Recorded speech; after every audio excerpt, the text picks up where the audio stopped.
The Last Night of the World, written by Ray Bradbury. What would you do if you knew that this was the last night of the world? What would I do? You mean seriously? Yes, seriously. I don't know, I hadn't thought. He poured some coffee. In the background, the two girls were playing blocks on the parlor rug in the lights of the green hurricane lamps. There was an easy, clean aroma of the brewed coffee in the evening air. Well, better start thinking about it, he said. You don't mean it. He nodded. A war? He shook his head. Not the hydrogen or atom bomb? No. Or germ warfare? None of those at all, he said, stirring his coffee slowly. But just let's say the closing of a book? I don't think I understand. No, nor do I really. It's just a feeling. Sometimes it frightens me. Sometimes I'm not frightened at all but at peace. He glanced in at the girls and their yellow hair shining in the lamplight. I didn't say anything to you. It first happened about 4 nights ago. What? A dream I had. I dreamed that it was all going to be over. And a voice said it was. Not any kind of voice I can remember, but a voice anyway. And it said things would stop here on earth. I didn't think too much about it the next day, but then I went to the office and caught Stan Willis looking out the window in the middle of the afternoon. And I said, a penny for your thoughts, Stan. And he said, I had a dream last night. And before he even told me the dream, I knew what it was.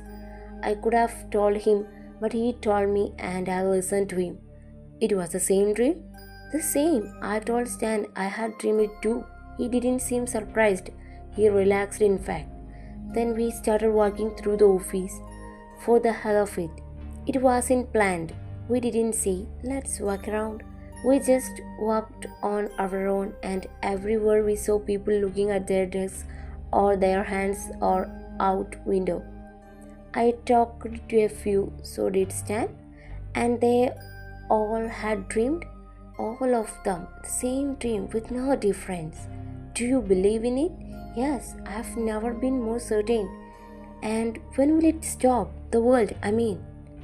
Sometimes during the night for us, and then as the night goes on around the world, that will go too.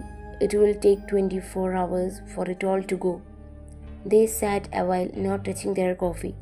Then they lifted it slowly and drank, looking at each other. Do we deserve this? He said, it's not a matter of deserving. It's just that thing didn't work out. I noticed you didn't even argue about this. Why not? I guess I have reason, she said. The same on everyone at the office had? She nodded slowly. I didn't want to say anything. It happened last night, and the women on the block talked about it among themselves today. They dreamed. I thought it was only a coincidence. She picked up the evening paper. There's nothing in the paper about it. Everyone knows, so there's no need. He sat back in his chair, watching her. Are you afraid? No, I always thought I would be, but I'm not. What's a spirit called self-preservation they talk so much about? I don't know, you don't get too excited when you feel things are logical. This is logical, nothing else, but this could have happened from the way we have lived. We haven't been too bad, have we? No, nor enormously good. I suppose that's the trouble. We haven't been very much of anything except us, while a big part of the world was busy being lots of quite awful things. The girls were laughing in the parlor. I always thought people would be screaming in the streets at a time like this. I guess not. You don't scream about the real thing. Do you know I won't miss anything but you and the girls. I never liked cities or Maywork or anything except you three. I won't miss anything except perhaps the change in the weather and a glass of ice water when it's hot, and I might miss sleeping. How can we sit here and talk this way? Because there's nothing else to do. That's it, of course. For if there were, we had been doing it. I suppose this is the first time in history of the world that everyone has known just what they were going to do during the night. I wonder what everyone else will do now. this evening for the next few hours.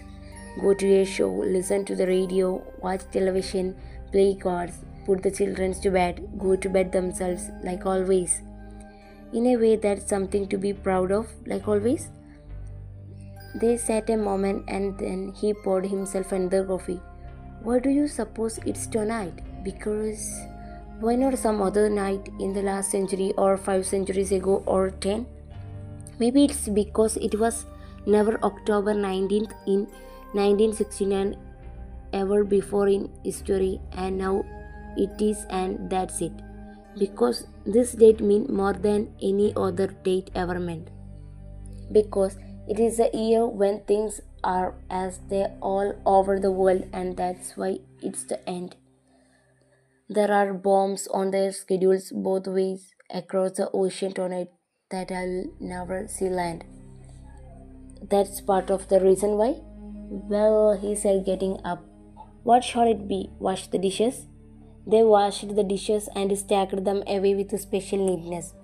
At 8:30, the girls were put to bed and kissed good night, and the little lights by their beds turned on, and the door left open just a trifle. I wonder, said the husband, coming from the bedroom and glancing back, standing there with his pipe for a moment. What? If the door will be shut all the way, or if it will be left just a little ajar so some light comes in. I wonder if the children know. No, of course not. They sat and read papers and talked and listened to some radio music, and then sat together by the fireplace watching the charcoal embers as the clock struck 10:30 and 11 and 11:30. They thought of all other people in the world who had spent their evening each in his own special way. Well, he said at last. He kissed his wife for a long time. We have been good for each other anyway. Do you want to cry? He asked. I don't think so. They moved through the house and turned out the light and went into the bedroom and stood in the night, cool darkness, undressing and pushing back the covers. The sheets are so clean and nice. I'm tired. We all are tired. They got into bed and lay back. Just a moment, she said. He heard her get out of bed and go into kitchen. A moment later she returned. I left the water running in the sink, she said. Something about this was so very funny that he had to laugh. She laughed with him, knowing what it was that she had done that was funny. They stopped laughing last day and lay in their cool night bed, their hands clasped, their head together. Good night, he said after a moment. Good night, she said.